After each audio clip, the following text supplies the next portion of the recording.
Hey there, welcome to the Powerhouse Affiliate Show. Thanks for tuning in today. I'm super pumped to have Craig Campbell, the SEO expert that everybody's seen around the globe at many different conferences around the planet.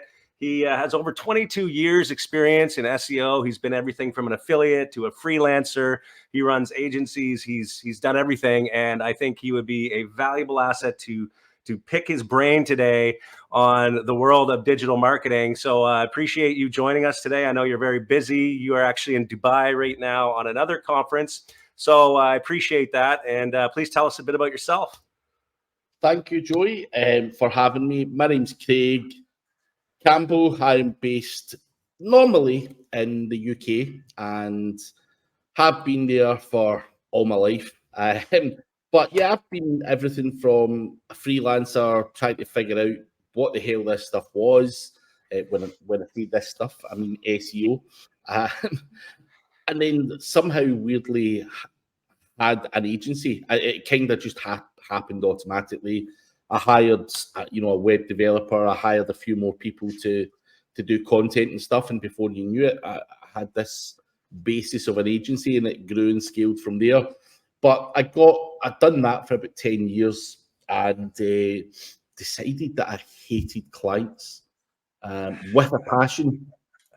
And so had to slowly pivot over towards doing a bit more affiliate, and that's where I'm at just now. I've got e-com businesses. I've got my finger in a lot of different things now. But after the experiences I've had, I'm now better qualified to decide where to make money, whether that be through affiliate, whether that be through drop shipping, e-com.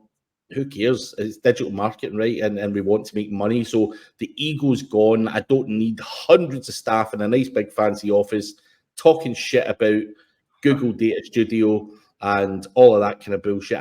That's not for me. I like to, and you asked me before, are you, deemed black hat? And, I've always been quite direct and stuff, And I love PBNs, I love arbitrage, I love, all of the kind of tricks and stuff like that you can do, automation and social media. Like, I love all of that kind of stuff. And obviously with AI and everything now, of course, I'm still playing and blowing stuff up and scaling websites, and they get hit by an update 6 months later. And yeah, so I'm still doing the same as everyone else, still blowing shit up. And that's what I actually enjoy, just playing around and seeing how far I can push things. I'm going to get into some more detail on that and some questions specifically, and I'm going to try not to make this like a typical interview that we see, because I know you've done hundreds of these around YouTube.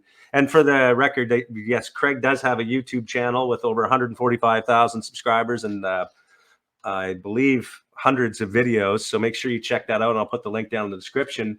But yeah, it sounds like you're basically just cutting the bullshit, really, and doing what works. And that's basically where we are now too, with myself, is like, you try so many different things, and you're saying this earlier, that now you're just kind of leaning it out, and you're making things work that will work, and not wasting money testing and all that kind of stuff.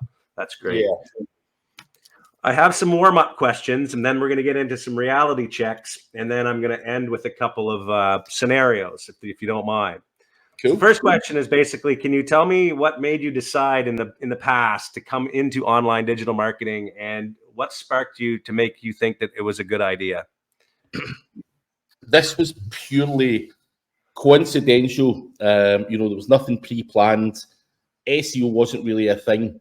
When I first got involved, like early 2000s, I was, I'm born in 1980, so early 2000s, the internet was just new to me, new to my house and all that kind of stuff.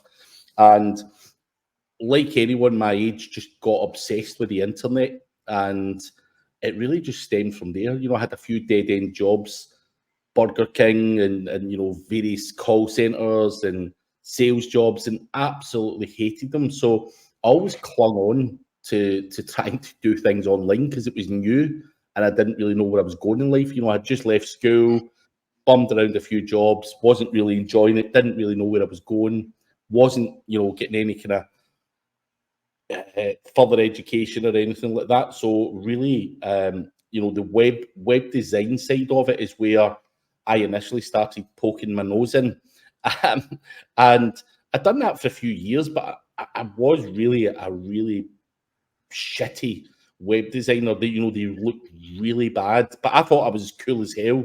I used to learn a bit of HTML, and the marquee writing was going across the top of the website. It was god awful, but I thought I was the king.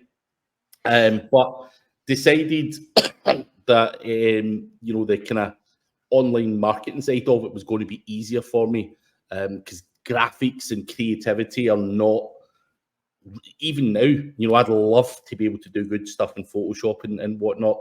I'm really bad at it. So you've got to understand where your strengths and weaknesses lie. And I found that very early in my journey, and then really just kind of focused on the SEO side of it. Joined an old forum. People were showing me how to do things, and here I am, all these years later, still trying to figure things out. So Yeah. it's a massive rabbit hole that I put my head into, and I never got my head back out of it. Is the best way to see it. So, and I've been fortunate enough that I've made a lot of money and been able to do nice things. So, yeah, I think I've done all right from it. Yeah. So what would you say you're doing right now to make the most money? Like what are you focused on now? At the moment, I've got a couple of big e-com stores, and that for me, with a mix of leveraging other affiliates, with a mix of pay-per-click, with a mix of organic traffic, that type of stuff is what I am doubling down on at the moment, because that's what I'm seeing working best. 4 years ago, if you asked me the same question, or no, maybe more, slightly more, 5-6 years ago, I was all out on Amazon affiliate until Yeah. they started cutting their commission all the time. You're just like, fuck, there's no Yeah. money to be made here. So yeah, I've dabbled in a lot of things, but I used to primarily do affiliate with the likes of SEMrush and other SaaS providers, because they were paying 40% recurring monthly. Obviously, that stopped with SEMrush now as well. That stopped in January 2023 because it was such a good deal, but they're that big now that they don't need to be paying someone 40% recurring monthly. So I understand that as well. So obviously things have changed along the way. But for me, the main focus is, where am I going to get the most money on a regular monthly basis is the bottom line. And that comes through e-commerce at the moment for me. So are you working directly with e-commerce owners, or are you an affiliate through a No, network? they're Oh, my your own own. site. Yeah, Okay, selling your own products and your, whatever drop ship or yeah. oh, cool. I think That's funny, because a lot of times as affiliates, we think about how eventually we get cut out of the scene, right? Because once we start doing really good, especially at SEO, where you're just building up this massive following online and you're getting lots of searches, and all of a sudden the affiliate program like Amazon says, forget it, 10%, nah, we'll put you down to 2% or yeah. whatever it is, right? But when you own your own products, it's a different story. But of course, there's a whole Dude, bunch of it's a strategy though. Amazon have done it, SEMrush has done it, everyone does it. They need you at the time, but the minute they can cut you down, you're gone and you don't have a leg to stand on. So that's where I think, owning your own assets Yep. is the way forward. Obviously, it takes a long time to realize that. But the job is, how do you not get cut out? As well Yeah. as doing SEO, how can I, I'm not just some guy that you can just kick out and throw out the window or throw out the door. No, you've got to consolidate your place. So that's where you just have to take a bit of risk yourself. And if you really believe you're good at what you do and you're bringing all this traffic through affiliate, why send it all to Amazon? There's just no need to. So Yeah. It's big. Yeah, you make a good point. Like we say that a lot, or I say it a lot on the channel, is you have to build yourself a brand or something that makes you, you know, it makes it a lot harder for these companies to just ditch you when it's time. You have to own something, either an email list or, your own products like what you're doing, or your own branded website. Like even your SEO site, for example, when you decide someday, if you're ever going to retire, maybe you won't, maybe you just want to work till, you die, whatever. Either way, it's still worth something. It's an asset that you built for yourself, right? Instead of just some flimsy website that gets a lot of searches, that gets people to click on a button and buy a knife or something or whatever it is they're buying. Well, another thing or another way to think is, scale it up and then flip it on. A lot of people don't think about that either. Why do you not sell it as a going concern or a going business? You get to, I don't know, let's say 10K a month with a website. That would typically get you about £400,000 or £500,000 if you were to sell it tomorrow. If you want to sail off into the sunset, you might not be able to do that with 500,000, but you'd have to get to 20 or 30 or 40K a month, and you can walk away with some considerable money. And so I see it like digital real estate, and I buy websites, I sell websites, I buy websites that are already established and try and add my own mix into it, or even buy a distressed website where the person's in financial trouble or whatever it might be.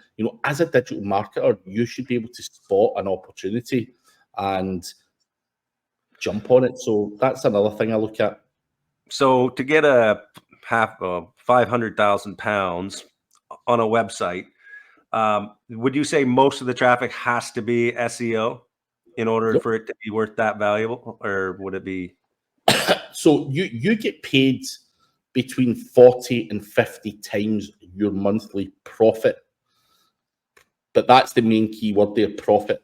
You don't get paid 40 or 50 times your turnover. So if you spend 20 grand a month to make 30, then you're only making 10K a month. So, so it would make sense for a big proportion of your traffic to be organic or not cost you money. But is there still niches out there where you can get a return on investment, 5 times your money or 10 times what you're spending on your ad revenue? Of course there is. And can you do that to then flip a website? Of course you can. As long as the business model's proven, there's guys out there who have a lot of money who will plow even more money into it if it's all scalable. Right. That's awesome. Well, I'm going to ask you a question about traffic here, but first, for anybody watching, don't forget to subscribe to this channel and like the video so that we get it up in the feeds for the YouTube algorithm. Can you give us the lowdown on what your typical day looks like when you're focusing on traffic generation? What is it? What are you doing about that? So the real answer is typically I have a team who deals with a lot of stuff for me. However, an answer for anyone who's aspiring to do things traffic wise, I've done things back to front. So on one of my websites, I have massively leveraged affiliates. So when we spoke about Amazon and so on, leveraging people because they needed traffic at a certain period of their life. When I start out with an e-com store, what do I need to rank well? We know that traffic is a ranking signal. We know that traffic turns into money. We know that links are a massive part of SEO.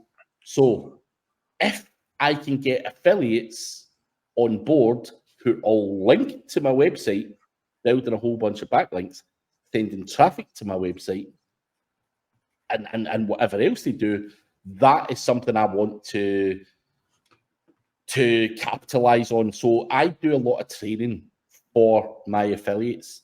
So I have them in a private place where we educate, train them, give them better information, show them how to do GMB stuff, whatever it may be. I don't give a shit where the traffic comes from as long as it converts into money. So, even to this day, on one of my biggest assets, 63.9% of the traffic comes through other affiliates. So a lot of people don't really, they go, oh, whatever. You're building my fucking backlinks. You're sending a fuck ton of traffic. Now, of course, I've got to pay these guys out, and that's also horrible. It's the horrible part of the job, but they're doing a lot of what SEO is for me. Now, on top of that, of course, I go in and play around with Facebook, TikTok. I'm always messing around with different traffic sources. I'm trying to leverage TikTok because there seems to be a hell of a lot of people there. I've not quite mastered that yet. Google Ads, Bing, the full works. And of course, SEO, the old faithful SEO myself, trying to do that. So that is kind of where we're at with, trying to run an e-com store. But, on top of that, running an e-com store, I can't run 20 e-com stores the way I am. Every asset that I've got has to be treated like a real website. We have to do social media for it. We have, so for my own personal brand, I go on YouTube, I do all this kind of stuff. I'm interviewed by people. I end up, speaking at conferences and whatnot. And people spend a lot of time doing anything bar SEO. They're doing all this other marketing and networking stuff. But when it comes to e-com and stuff, people don't seem to give a shit. And that is why a lot of these websites don't have trust signals with Google. They don't even have an active social media account attached to their e-com store.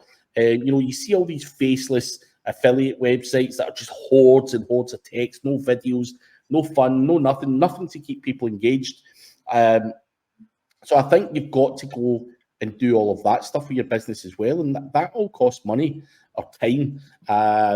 Making videos and creating content and trying to drive traffic from social media and stuff is also a big part of the asset that you're building up a mailing list, trying to, do whatever you're doing with your mailing list and stuff like that as well. So all of that kind of goes into the day-to-day running of it, and people go, fuck me, that sounds like a lot of work. That's why you've got team, that's why you've got processes, that's why you delegate that stuff to make sure that it is running as a real business and you're ticking all of those kind of areas as well as just SEO. So a lot of people assume because I'm an SEO, I'm going to sit here and say SEO is the best thing since sliced bread.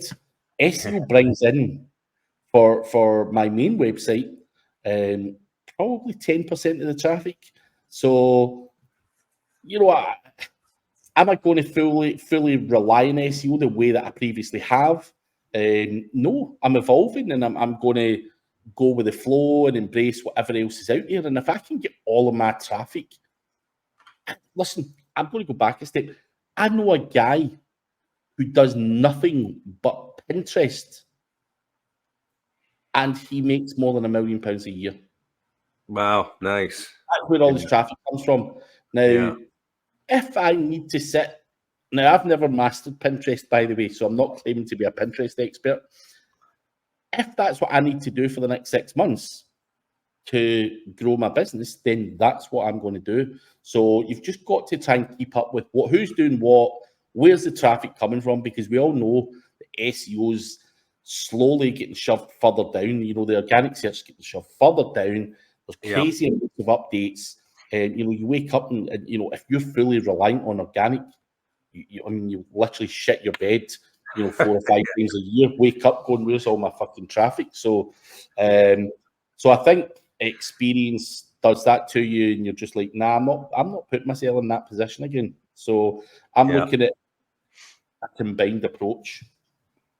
That's good stuff, because I guess it leads right into my next question, is because there's so many moving parts and there's so many things that are changing, and you said the word aspiring affiliate. So let's talk about those people for a minute who are aspiring to get into this. And there's so much outdated information on the internet right now. Do you think that there is still a possibility for people to break into this highly competitive world of affiliate marketing, digital marketing? And what are your thoughts on that? There is 100%, a way in there.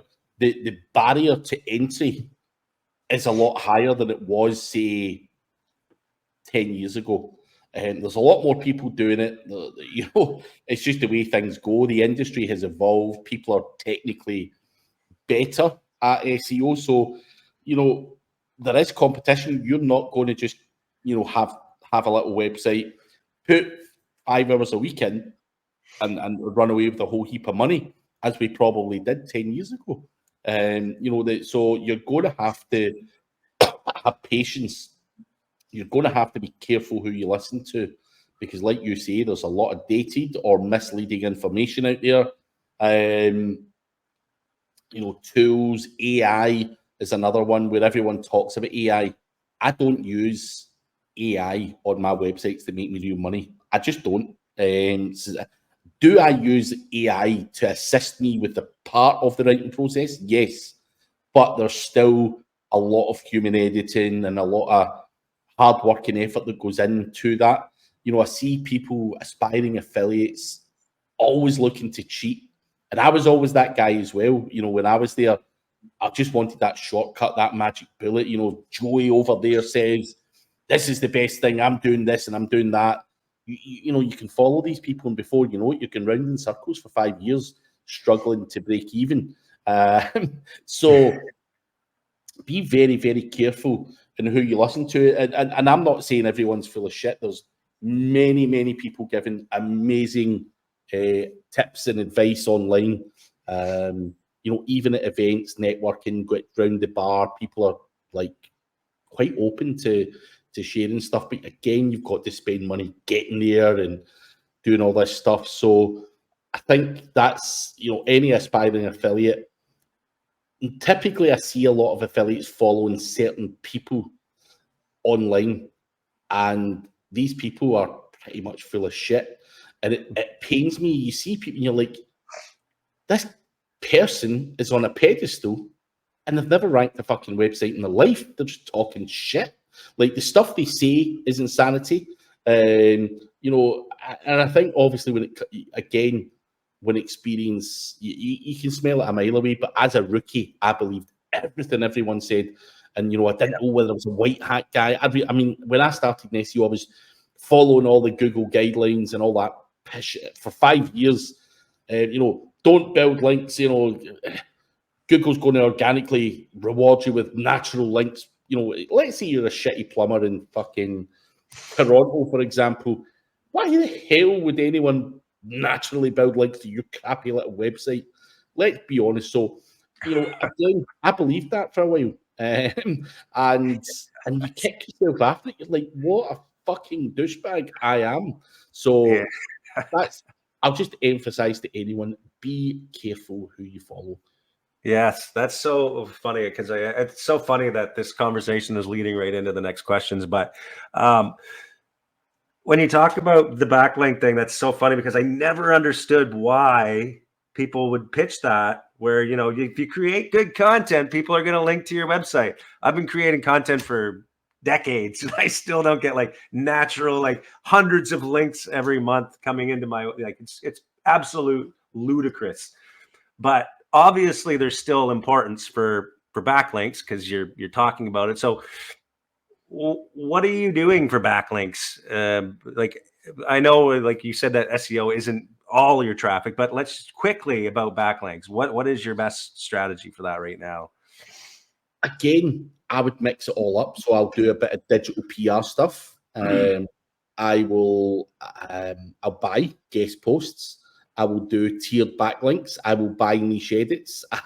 All of the kind of stuff that you would typically see from people. I just don't want to be solely reliant on like a PBN network.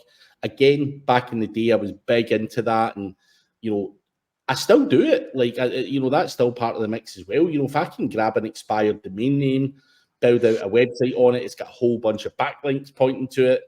Let's say it cost 50 grand for the other guy on that domain to build all of that power. Why would I let that just drop in the bin? So there's things you can do to generate the power and the link profile that your website needs. But again, you know, whether that's leveraging an expired domain and building a PBN, leveraging an expired domain, building it out, and then doing a redirect, Whether that's going and buying a guest post, if you want to call it that, I don't know what you call it in your area, but we would call it a guest post. If I want on the New York Times, there's a guy who will take, $500 and place whatever bullshit I want to place on there. So, but anyone who says buying links is not a thing, and or it's illegal, or I've heard everything. Buying links is illegal, believe it or not. I've actually heard someone say that. Powering that stuff up with some niche edits which are lower cost is something that I would always advise. I don't want to be buying guest post, powering up another guest post. Of course, I still love GSA or niche edits or whatever to power the guest posts up and stuff like that. So I would still use a tiered link building strategy to do it, and obviously cost comes into that.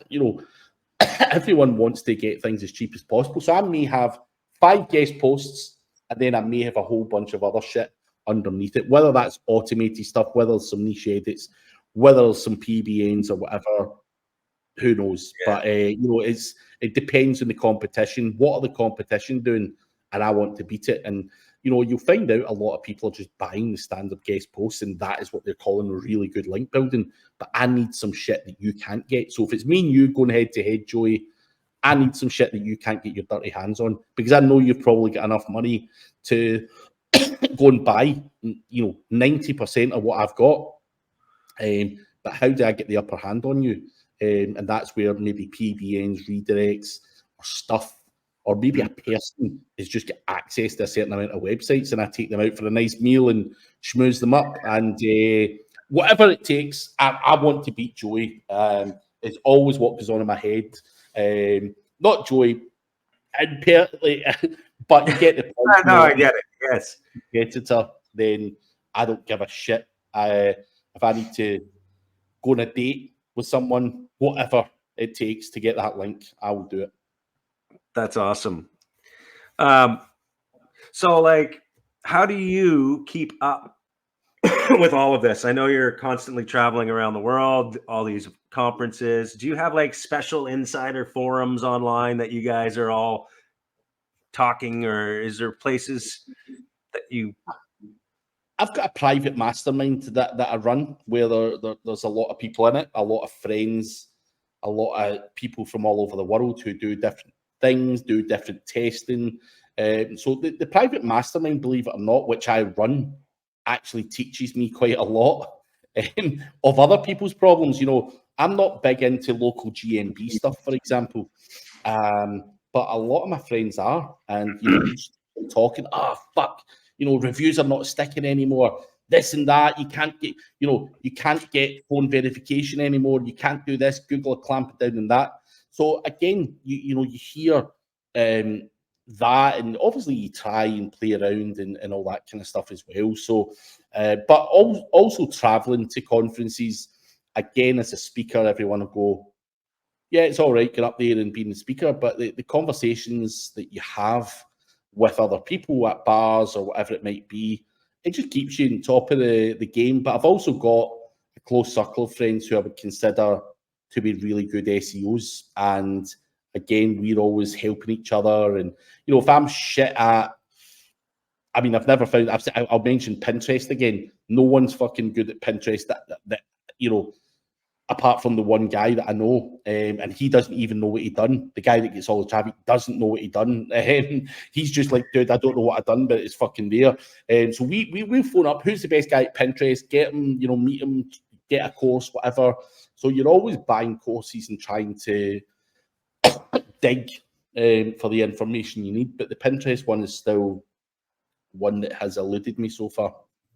Yeah. There is a place for courses. There is. Us people on YouTube always get the shit for having courses, but no, dude. I quite like my YouTube stuff now, and I've bought several YouTube courses because doing SEO for Google and doing it for YouTube are two different things.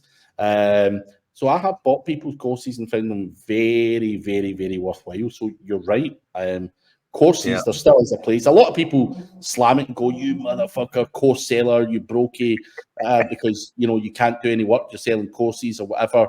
That's not true.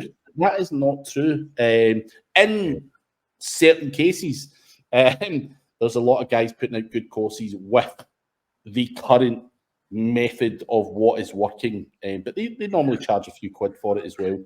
So you built your channel up over 145,000 subscribers. How long have you had the channel? Since 2016. Okay, so it's been about 8 years. Yeah.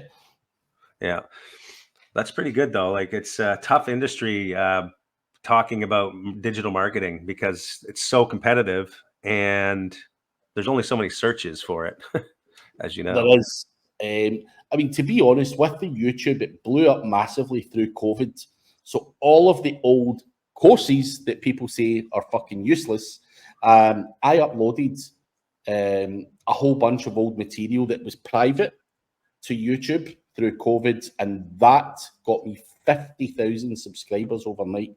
So I basically forced people to sign up to this platform and got them all to subscribe to the YouTube channel before I'd release the information. So I've got like more than 1,000 tutorials on there. But COVID was very, very kind to me. The fact that everyone was locked up, I had a whole lot of information, and I've kept it going ever since. So Nice. the period of 2016 to 2020, you know, I probably had 50 videos, if that. Wow. Not a lot of subscribers. So it's only really in the last 3 or 4 years, whenever 4 years now, you know, around about this time, COVID kicked in. So that's when I really hit it hard. Are you seeing a lot of like it's easier to rank in YouTube than it is on your typical blogging? Yeah. I mean, I could get a YouTube video ranking in 10 minutes. And I've noticed the same thing. Like I could mention if I did a post, like a blog post about, say, Facebook ads, it would take probably 3 months or 6 months, whatever, to get ranked for that. Like at the top, I'll probably never be able to get ranked actually the way I do SEO. But on YouTube, like could easily be on the front page if you do it well. Yeah. So I love YouTube. I think it's also easier. So rather than me trying to blog about Facebook ads, it's easier just to let it roll out on YouTube. So I enjoy this more. So I would sit in camera all day, every day. I know people would get sick of the sight of me. Probably are already sick of the sight of me to some degree, but you know, I think it can just roll out easy peasy. So I told you before that this wasn't going to be a long video, but we're over 30 minutes. I've got 3 more questions, and they're kind of interesting questions here. I saw you boxing the other day. This isn't the question, but were you actually boxing? Yeah. Yeah. So you're a boxer? A very poor one, but yeah. Okay, good. Because this question is going to fit right in with you. So I thought it'd be fun to ask you.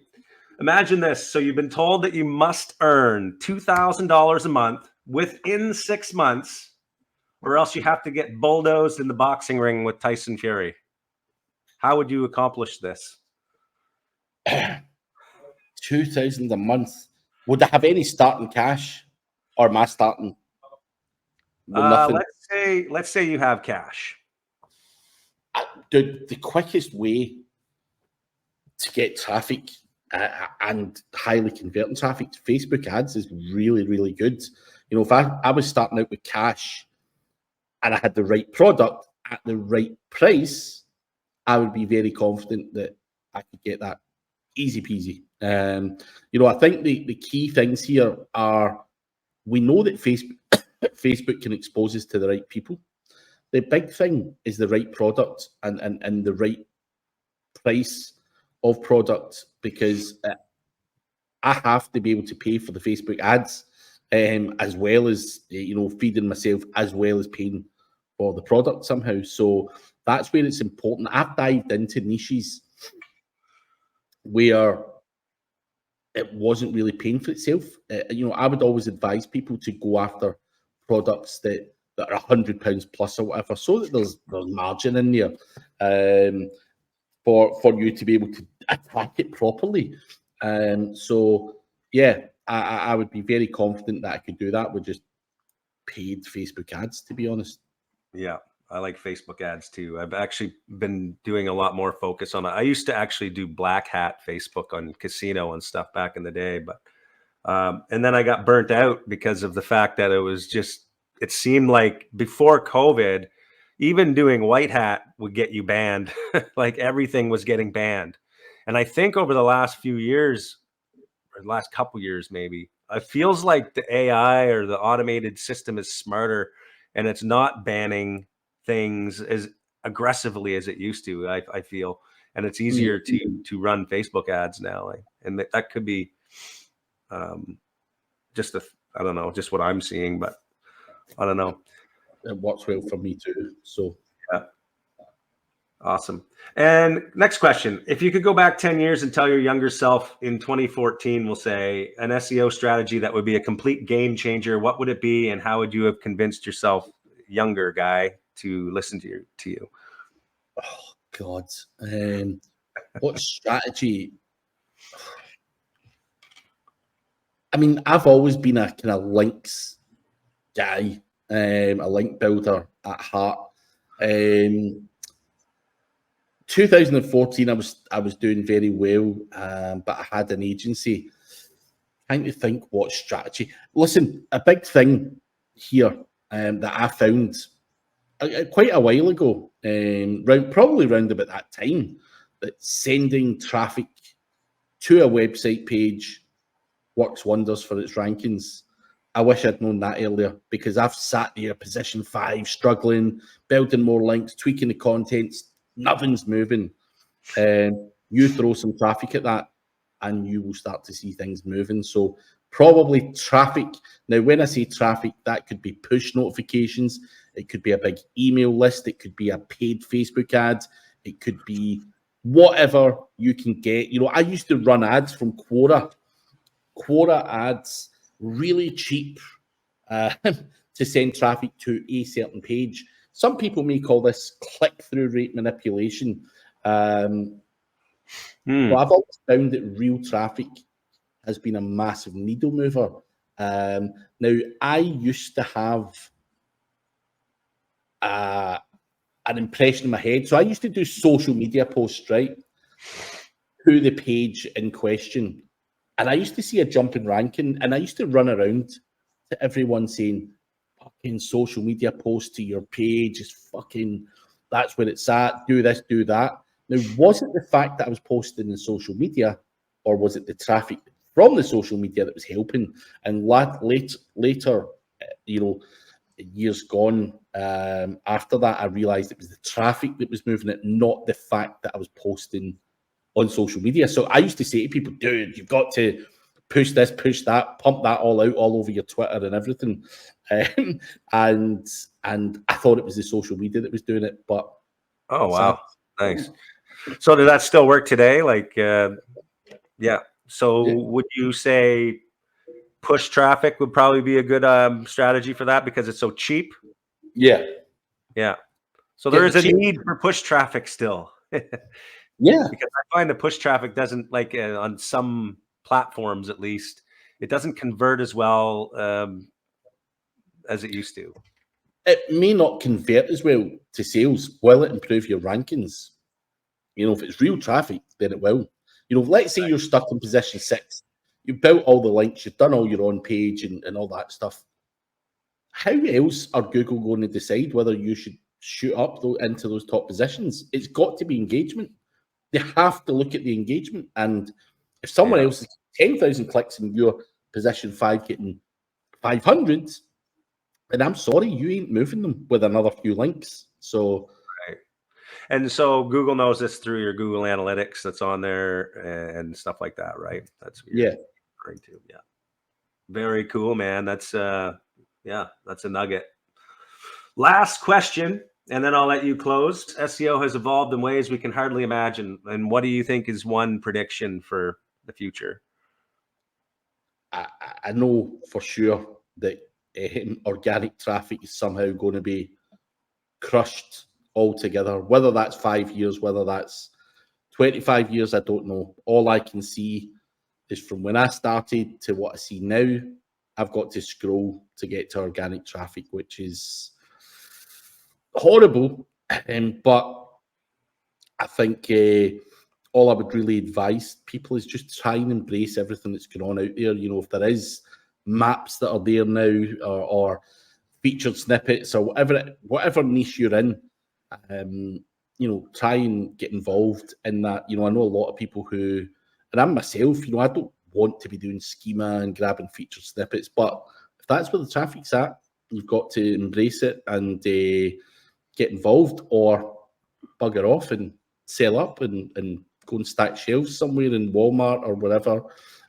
So I think it's going to change again and again and again and again. I just see the organic thing completely going at some point. I think AI will spit out what you want or what you need, and I think you need to try and maybe focus on what you're putting into AI, or what AI is picking up about you, your brand, your business, and somehow try to work that side of things. So AI is coming whether we like it or not.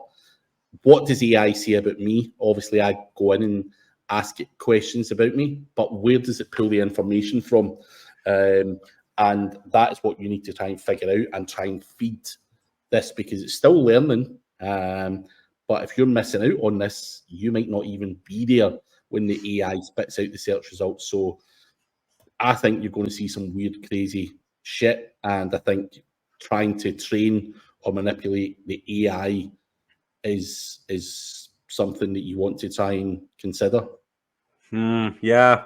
I've seen a lot of talk about, you know, faceless YouTube channels and like using AI to kind of scheme the system. But to me, it almost seems like Google's smarter than that these days, that eventually those will get flagged for spam. Yeah. I mean, I would 100% agree. People want to buy into people. You don't want some robot telling you a story or whatever it might be. Fuck that.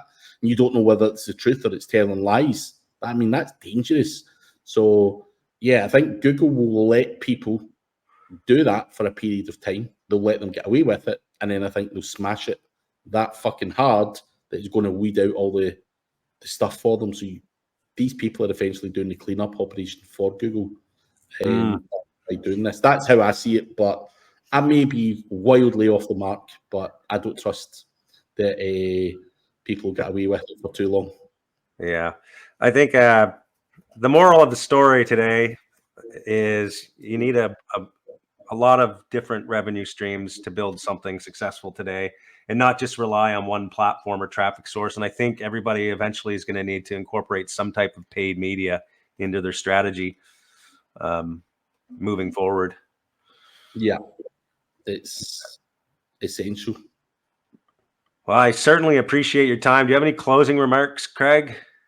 Not really. I mean, as I say, if anyone wants to reach out or they want to get in touch, I've got tutorials all over YouTube that will hopefully help aspiring people. And I try and keep it up to date and do live Q&A sessions. So, I'm all about trying to give back now.